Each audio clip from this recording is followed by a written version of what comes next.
Hello friends, welcome to Creative Medicine.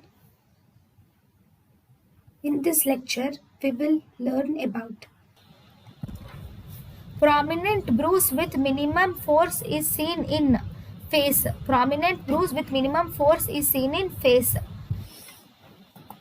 In the face, actually, it is an ectopic bruise or migratory bruise. Here, bruise appears at one side and then it appears at a site other than the site of impact. So, for example, black eye.